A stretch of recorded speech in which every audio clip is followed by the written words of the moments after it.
We often ask if perfection is necessary to win the greatest games, but what if the opposite is true?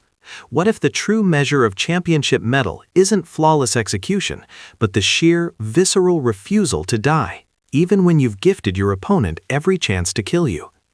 Welcome back to 609 True News, where tonight we dive deep into the chaos theory of football. Specifically, how the Seattle Seahawks turned what should have been an inevitable season-defining humiliation into the most improbable NFC West coronation in recent memory. This was a Week 16 clash, two 11-3 Titans fighting for the inside track to the NFC's #1 seed, framed perfectly by the pre-game hype. Both these teams really good on offense, really good on defense, and the players themselves acknowledging some games are just different. They weren't lying. When the game began, the atmosphere at Lumen Field was electric, hitting a documented 111 decibels later in the fourth quarter, a physical manifestation of the legendary 12s.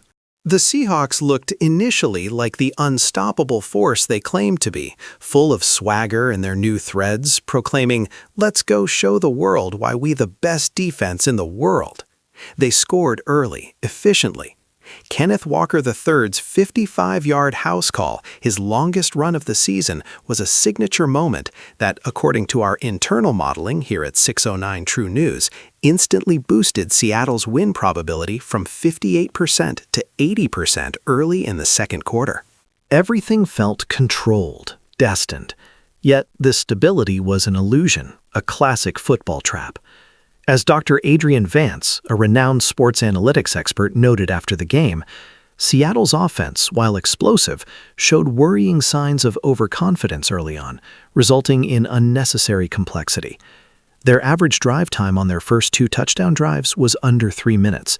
They were scoring too fast, exposing their defense to undue pressure later. The descent was swift and brutal, centered squarely on quarterback Sam Darnold.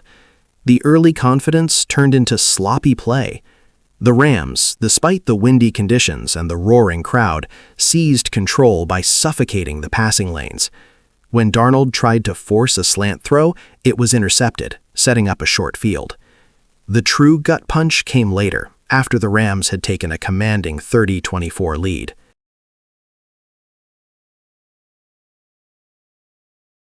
Darnold attempted another throw under pressure from an empty backfield set, leading to the interception by a defensive lineman, Turner, who had dropped into coverage, an anomaly that sealed the low point. Many pundits argued instantly that Darnold proved he simply couldn't handle playoff-level pressure, citing his 3 turnovers in a critical stretch as evidence of a low ceiling. But that is where the narrative fails.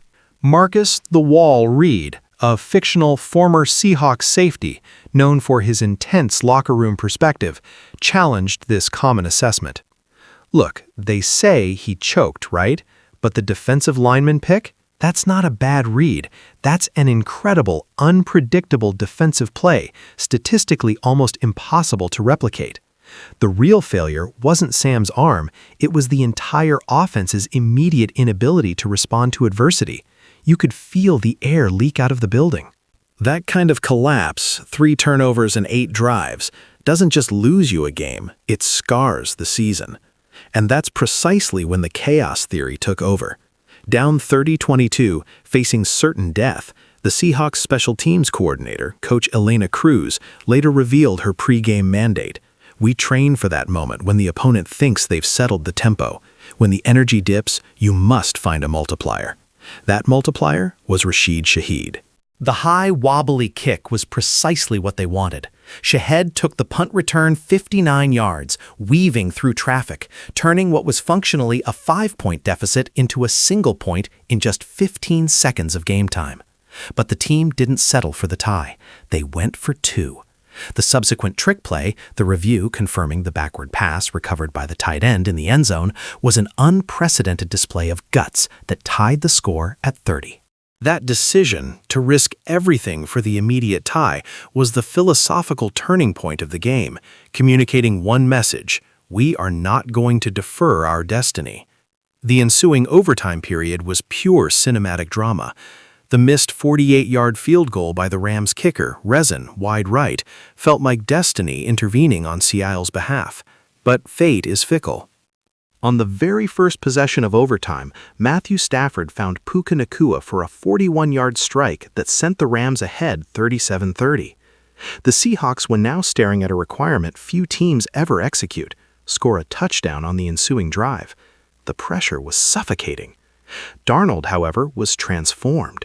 He orchestrated a drive built on surgical precision, culminating in the 4-yard touchdown pass to Jackson Smith-Njigba, pulling the score to 37-36.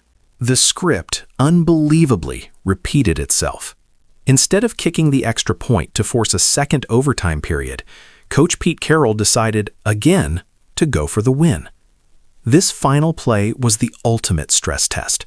Sam Darnold, standing under center, with the silent, desperate energy of the 12 surrounding him, a silence that felt like a church, as the commentators observed, knew the weight of the moment.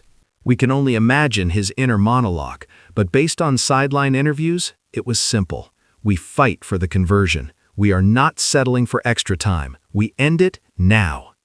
The play was designed to create confusion, a quick inside pass to Eric Small. Darnold delivered. Small secured the catch through traffic, and the game was over. Seahawks 38, Rams 37. They had secured the lead in the NFC West, taking the inside track to the #1 seed. This victory wasn't a product of flawless performance. It was a testament to competitive durability. It proved that in the highest stakes environment, the team that refuses to lose, even after handing the opponent the victory on a silver platter, will often prevail. That Seahawks team wasn't perfect, far from it, with an uncharacteristic 3 turnovers, but their 100% success rate on 2-point conversions that night ultimately defined their superior competitive will. The defining metric of that game wasn't yardage or turnover differential. It was the 2 successful, high-leverage conversions that swung the outcome by 4 critical points. Did the Seahawks win because they were the better team, or because they possessed the sheer audacity to challenge fate not once, but twice when it mattered most? Let us know your thoughts in the comments below. And if you want more deep dives into the strategies and psychology of competitive sports, make sure to like this video, share it with your fellow Hyans, and subscribe to 609 True News.